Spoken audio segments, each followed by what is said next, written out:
Dan konsili ini, konsili ekumenis yang ke-21.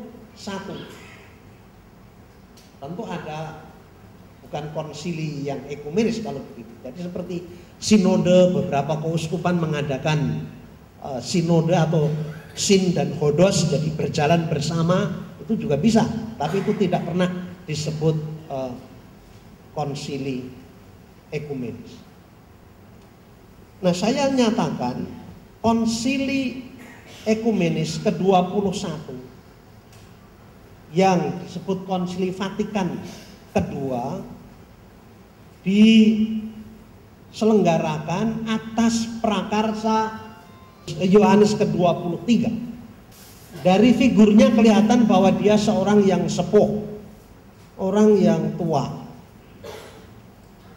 Kita memang pada waktu itu sedang berada dalam masa transisi, masa peralihan, dengan harapan seorang yang tua dan memimpin gereja itu tidak akan lama. Maka kalau dia terpilih pada tahun 58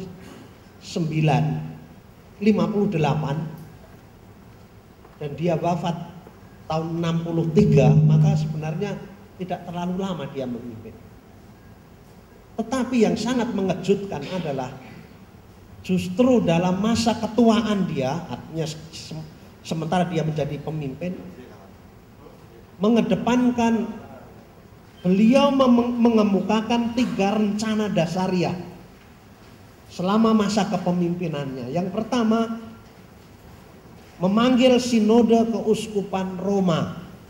Jadi akan ada pertemuan untuk keuskupan Roma. Memperbarui hukum gereja. Karena hukum gereja yang berlaku pada saat itu adalah dari tahun 1919, sudah terlalu lama dan ada banyak perubahan yang terjadi.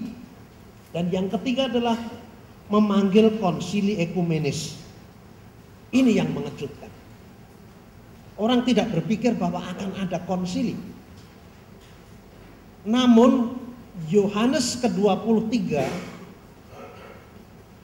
sudah merasakan aura tersendiri. Gereja perlu berubah. Karena zaman terus menerus berubah. Jangan sampai gereja tidak sanggup menjawab perubahan dunia, dan dengan demikian dunia sudah sedemikian maju dan gereja berjalan tertatih-tatih di belakang. Perubahan dalam hal apa misalnya ya? Perubahan di bidang teknologi misalnya ya. Kalau gereja tidak sanggup menjawab kebutuhan akan masyarakat yang sudah sangat maju di bidang teknologi dan gereja masih memakai cara-cara tradisional di dalam pewartaannya, bisa terjadi ini tidak matching, ini tidak sanggup untuk bergerak bersama antara apa yang terjadi di dalam masyarakat dan gereja. Lantas gereja menjadi usang, gereja menjadi aus, gereja menjadi sesuatu yang pelan sekali ya, seperti gajah bengkak, ya, abuh, ya, kemudian tua, tidak bisa bergerak cepat. Nah, situasi yang juga menentukan mengapa perlu diadakan konsili adalah situasi negara-negara yang baru muncul dalam arti tertentu, baru menyatakan kemerdekaannya. Sekitar tahun 50-an ada sekian banyak negara yang memproklamasikan kemerdekaannya. Dan kebanyakan negara-negara ini adalah bekas jajahan dan praktis berada di sebelah selatan benua ini atau planet ini. Maka ciri yang sangat khas pada negara-negara ini adalah miskin, sedang berkembang, penduduknya banyak, punya sumber daya alam.